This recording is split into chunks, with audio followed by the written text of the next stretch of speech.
My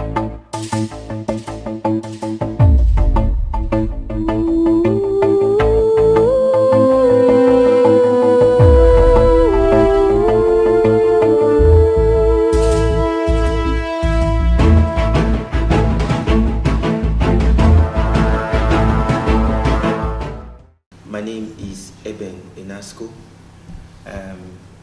Today I have a guest with me, Chief Patrick EHOLOR, who will be looking at a strain 2019 and looking at what we expect in 2020. Nigeria has, in the past time, faced some turbulent time. In that regard, some may not also see it that way. They believe 2019 was the best year for us. With me is Chief Patrick EHOLOR, an analyst, a civil rights humanist, a man who has been in the forefront of agitating for what is right. Sir, you're welcome to this program. Thank you. Looking at the episodes, I call it the episodes 2019, we had a lot of challenges by my own perception. Others may see it differently. Would you be in alliance with those who see 2019 as a very turbulent year, or those who saw it as a year that Nigeria can be reckoned with? Well, I want to appreciate you for coming to my house to give me time to express my own opinion to the viewers. First of all, I want to thank the viewers. I want to wish you Happy New Year. It's more like a double-edged sword. For some are happy and some are sad. And that is what life entails. But sometimes we all have to get the best out of life. Life in itself is not fair to any of us. But having said that, 2019 was a very difficult year. It was a year of the ultimate challenge. It was a year that redefined Nigerians as Nigerians. Having said that, we're supposed to have three arms of government. We're supposed to have the judiciary, the legislators, and the executive. But unfortunately, the judiciary did not seem to know the power that they have. They sold their rights to the executive knowingly or unknowingly. Unfortunately, too, the legislative arms, who are supposed to be the lawmaker, also follow suit because of favoritism and nepotism. So I would say that 2019 was a mixed feeling. It was for some people who were happy, it was for some people who were very sad. And I want to define those who were happy.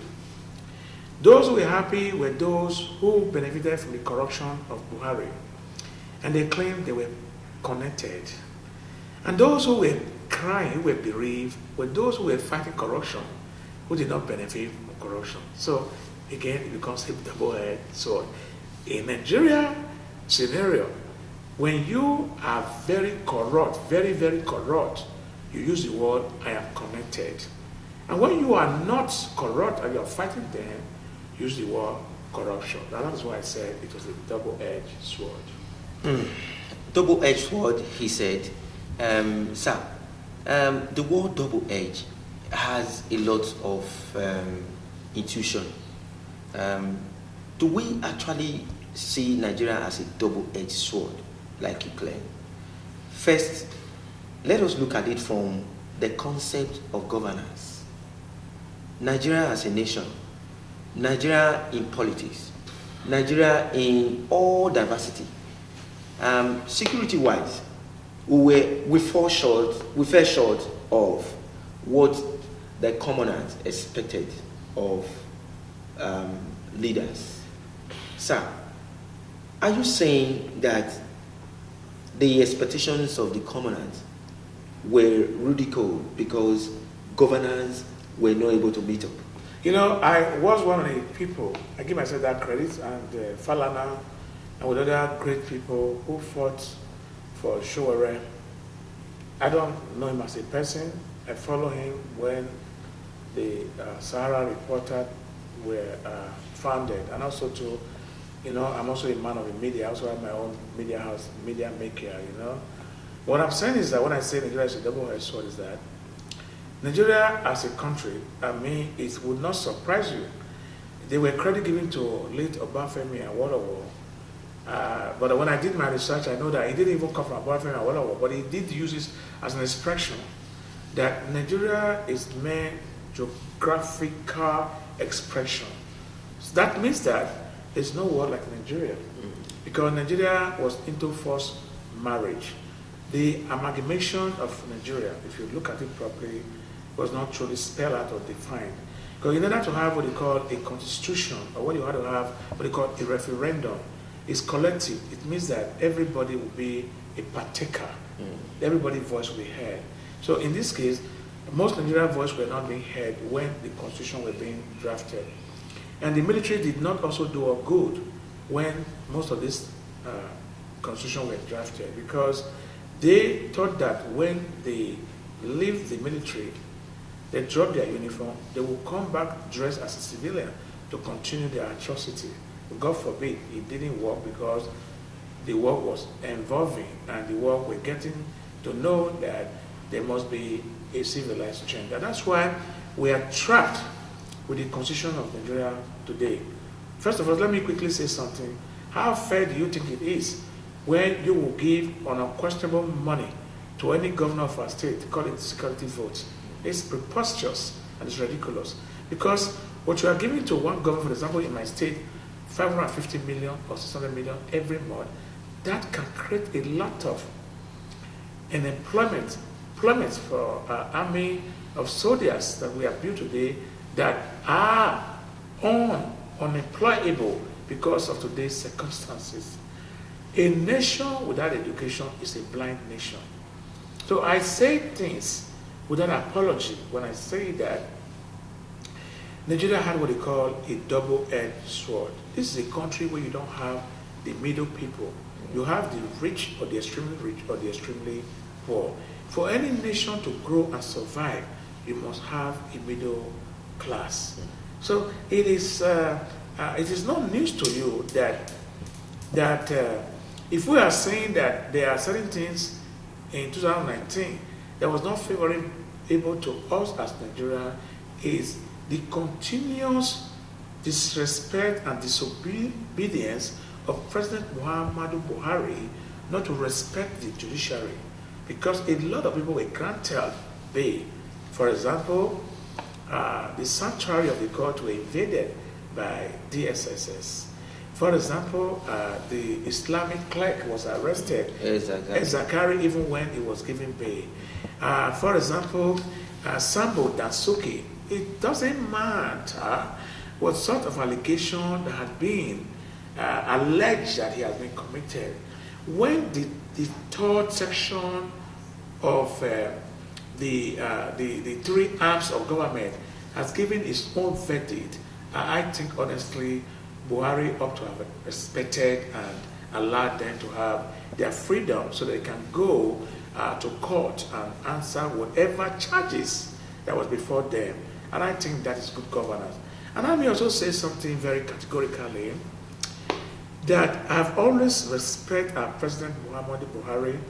I voted for him, and I think that he's a man of repute and intelligent. And I also think that if he did not steal when he was young, and I don't think he has any reason again to steal when he's over 70-something years. And I pray for his long life. I pray for him and his family. I also pray that the wisdom of King Solomon will not depart from him, but he can do the needful for Nigeria. Nigeria is a great country. What we need in Nigeria is talk the talk and walk the walk. Because Muhammadu Buhari said to us that if corruption, we don't kill corruption, corruption will kill us. But I see that he's trying very little but I expect him to do more because I say he's trying because OG Carlo has been sentenced to jail. Who thought that he's bigger than Nigeria? I also see that the likes of Ibori was convicted in London because the judiciary compromised in Nigeria to say that 174 cases that he has no case to answer.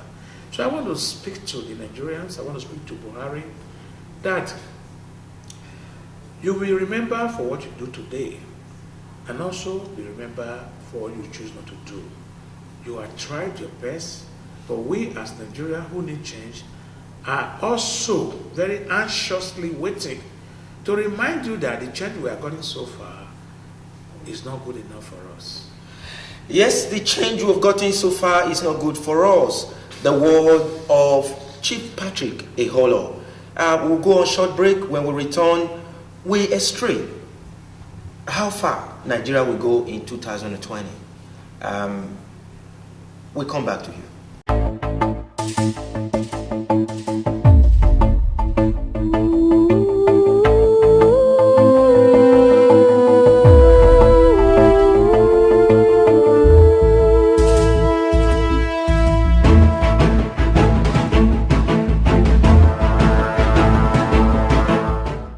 My name is Eben Enasco.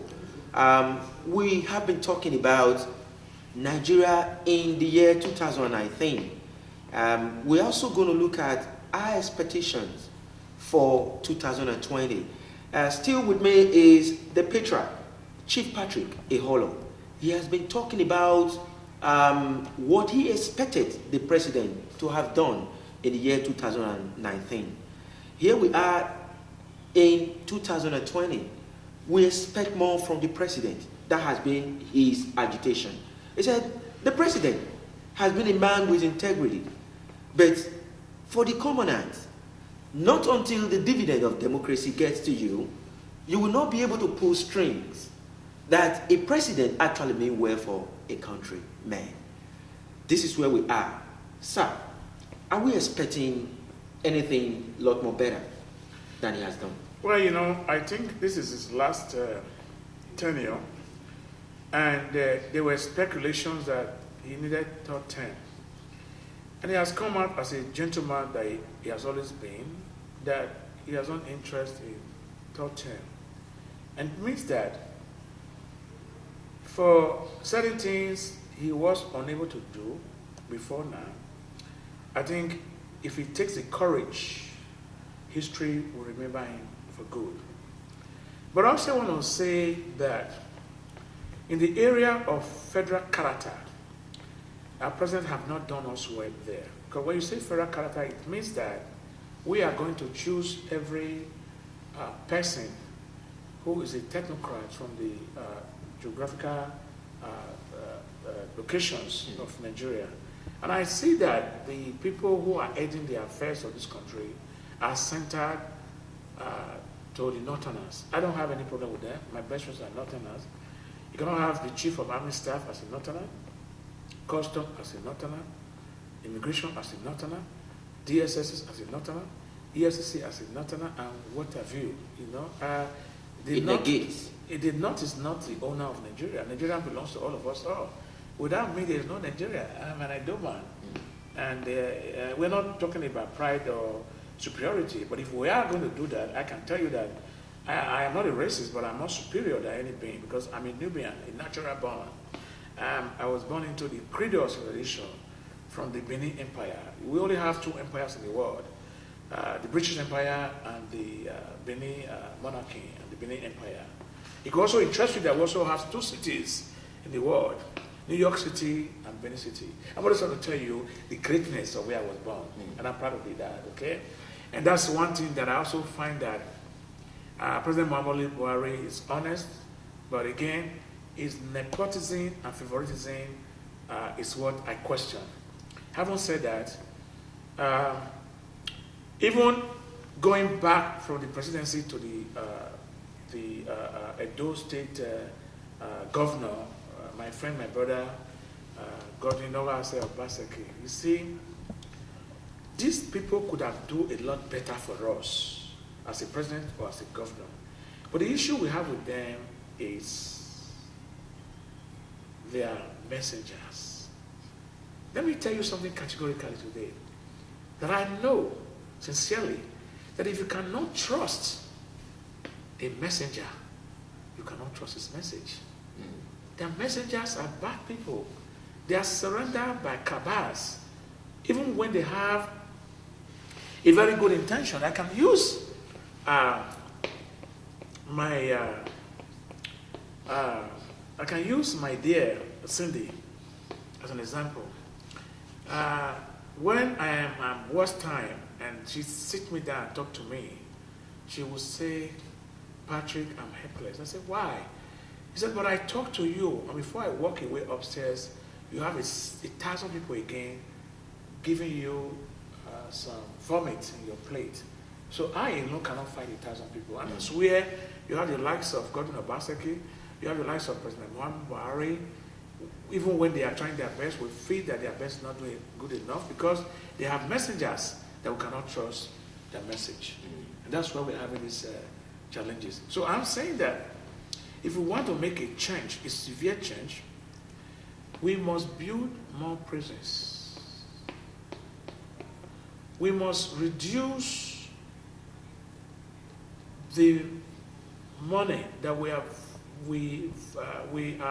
budgeting in servicing the senators, members of House of Assembly, otherwise, and put that money into judiciary. Let the judiciary have their autonomous power.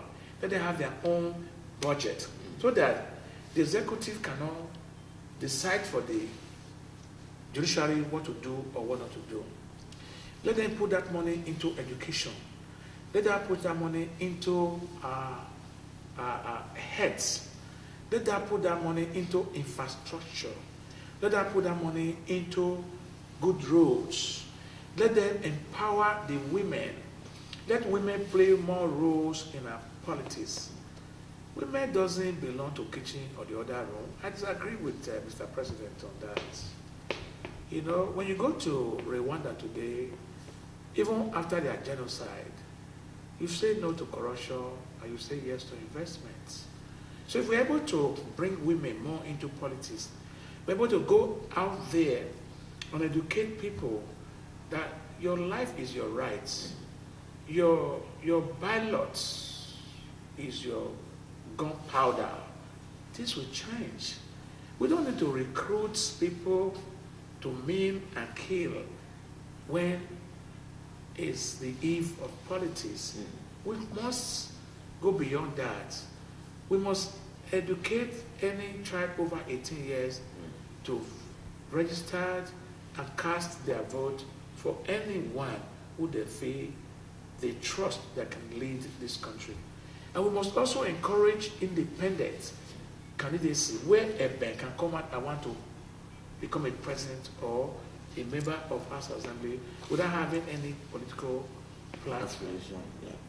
And we must also go back to the groundnut pyramid in the north, where we don't rely on oil, because the oil is depreciating.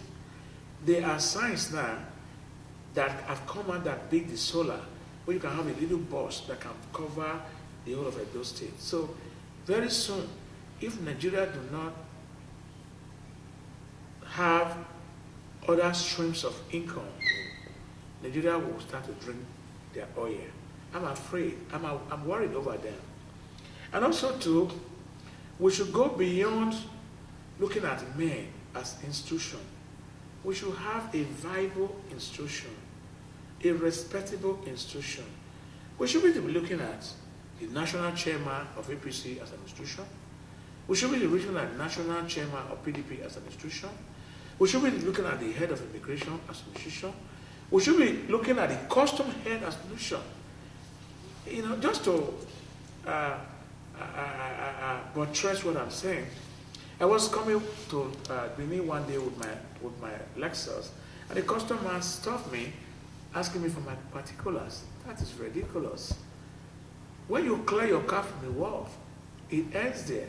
I hope this interview will not be altered, that everything I say there is my own opinion. If anybody want to arrest me for my belief, they can come and find me. Please do not alter what I'm saying. When they arrested me, I said, for what reason? He said, we want to see a particular, we think your documents or your car might have been compromised when you clear your car. That's an institution failure.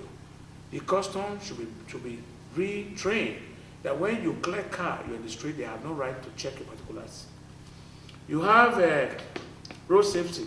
Nothing is safe in a road. They stay in where there are potholes to harass women and collect money from people. What is safe in our roads? What is safe? You have police that are supposed to police the people. They look for pothole and extort money from you.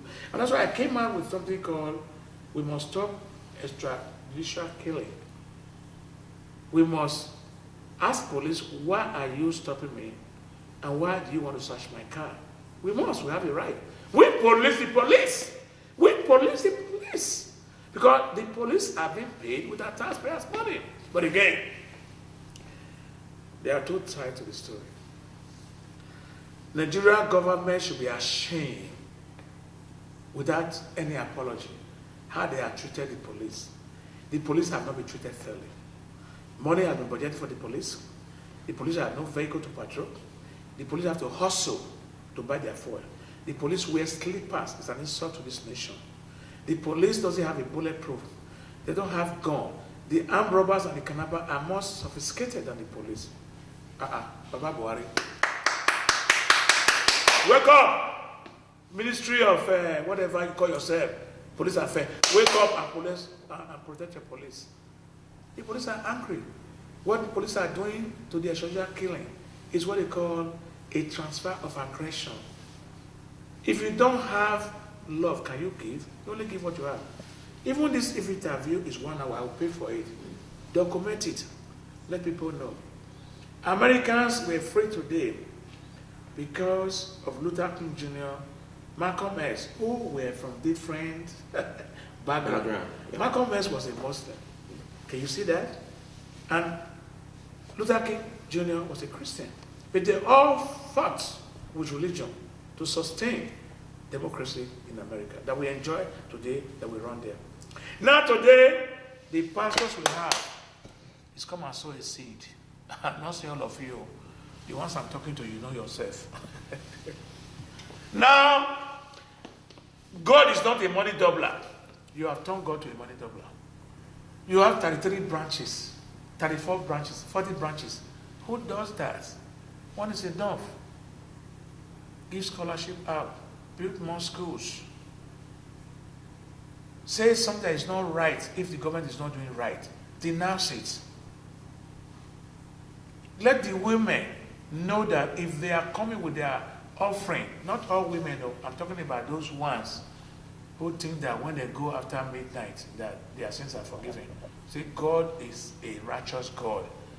Doesn't take women money who are fornicating. It doesn't take men money who are kidnappers or armed robbers or whatever. Again, I'm not speaking as a perfect person. I'm speaking this as my own opinion. Nigeria is a great country. We should invest more money in agriculture. The richest people in America are people who are farmers.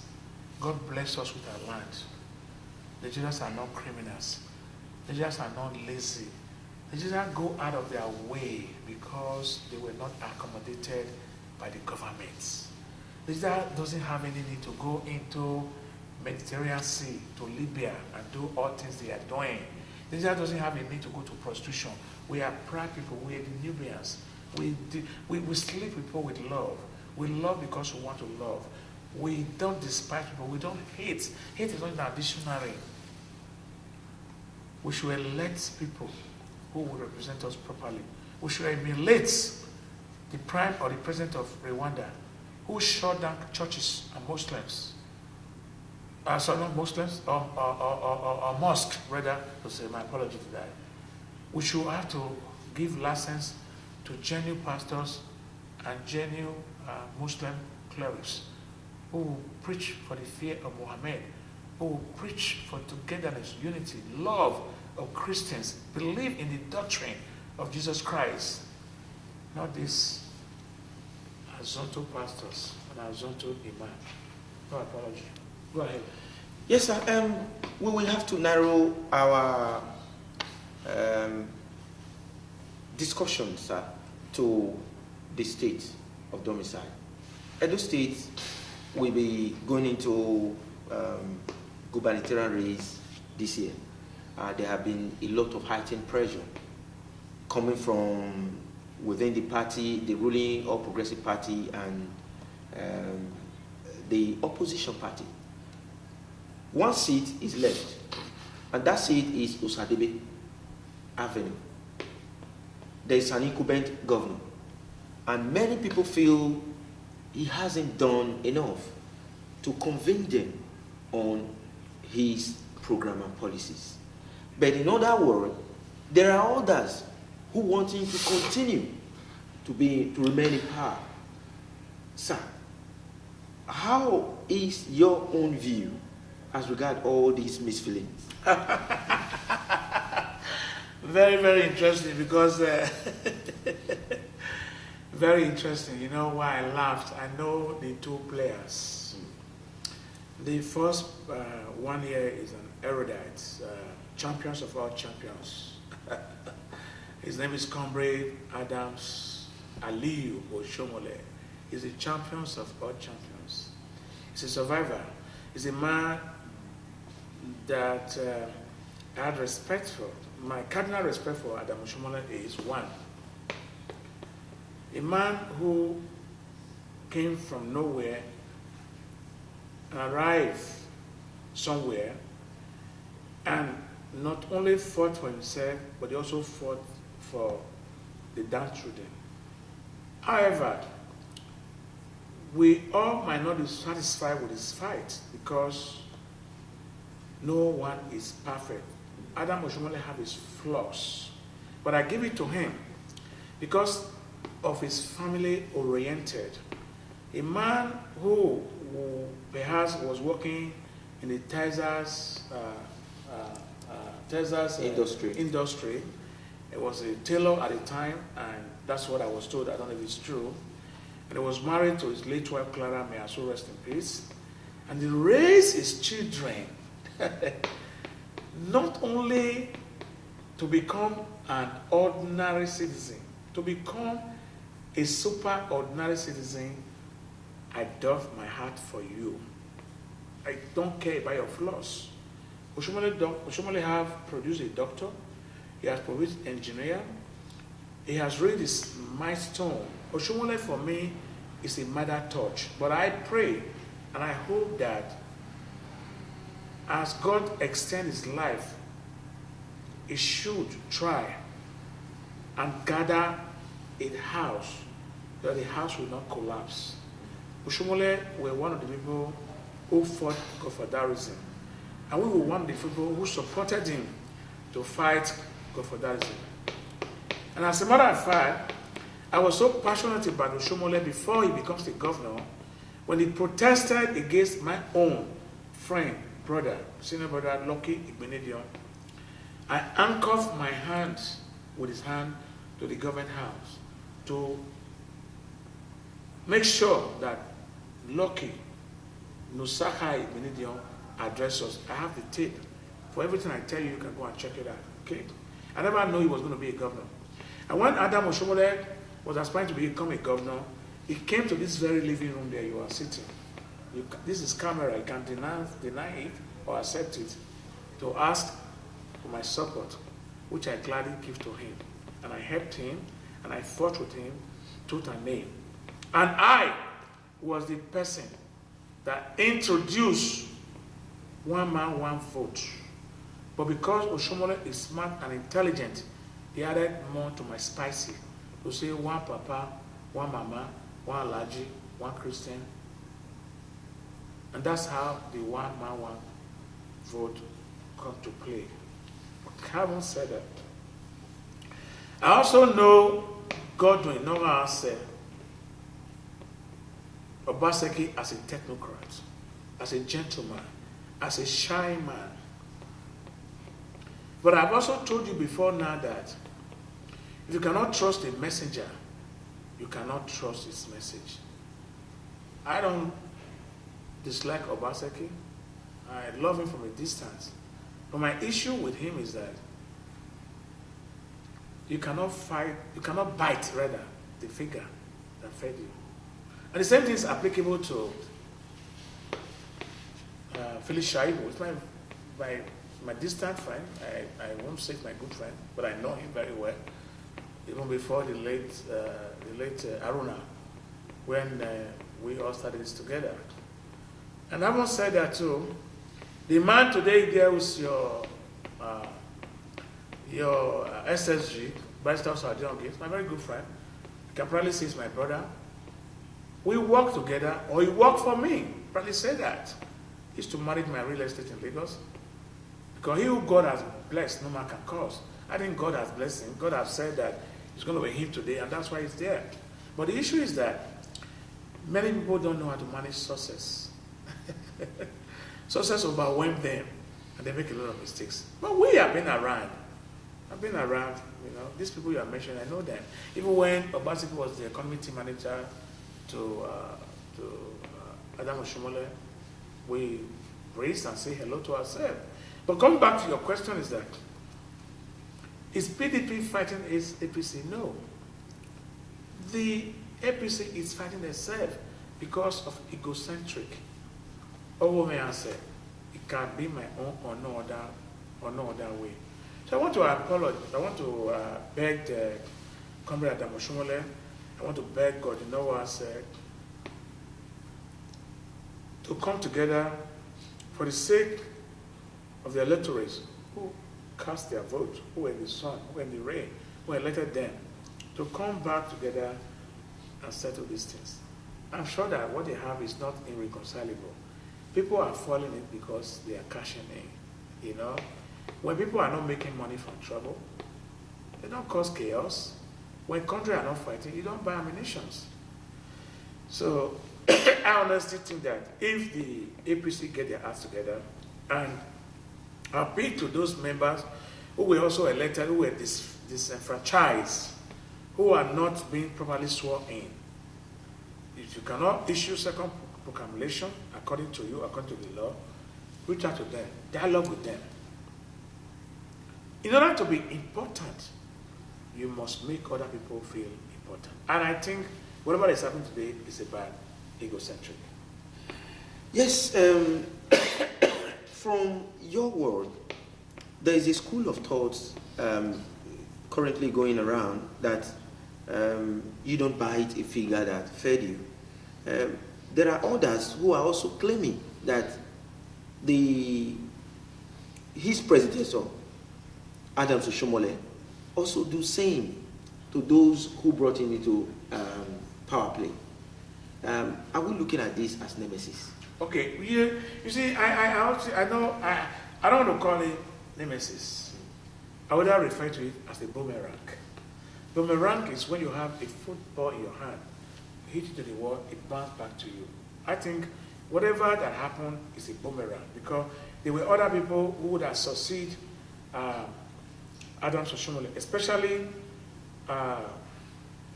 Honorable Pius Odubu, who was his deputy, who were loyal to him, fought to him.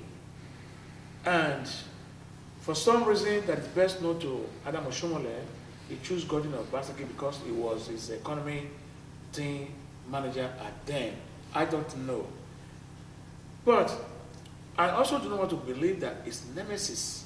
Because if we are going to describe it as nemesis, it means it's going to be revolving because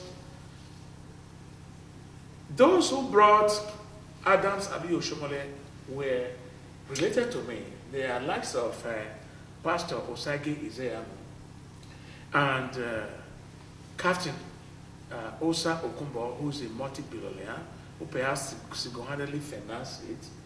My father, my mentor, Chief Gabriel Osawari Igbenedi, they were all part of people who brought Adam Oshomole in because he was a unionist. He was the labor leader, where educated and orator were respected, and they believe in him. that he would deliver. But unfortunately, Joker has an ugly face. And things never go the way they are anticipated it. So, but if we now say that it's a nemesis, it means that it's going to become a recurrent decimal. Yeah. And that's why I often tell people, with what I learned from a lady from from Rwanda, that when they had a genocide, she was tied to die, and they shot the husband and the children. And after the war was over, they were through reconciliation. And she was asked, when they were reconciliation section, what do you want us to do with the man that killed your husband and your children? Don't you want to seek justice? And she looked right into the cameraman, and God dwelled in her.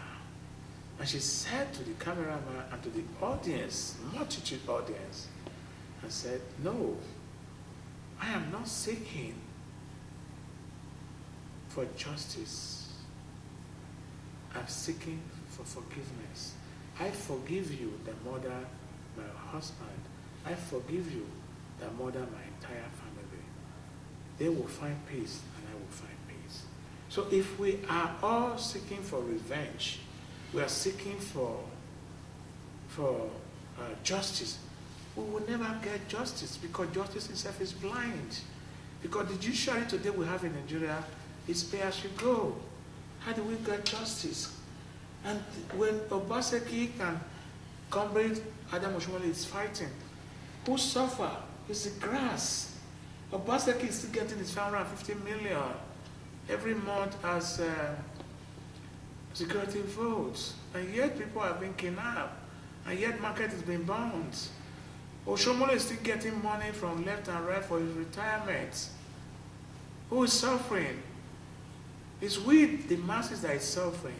So we want to beg them that they started this fire.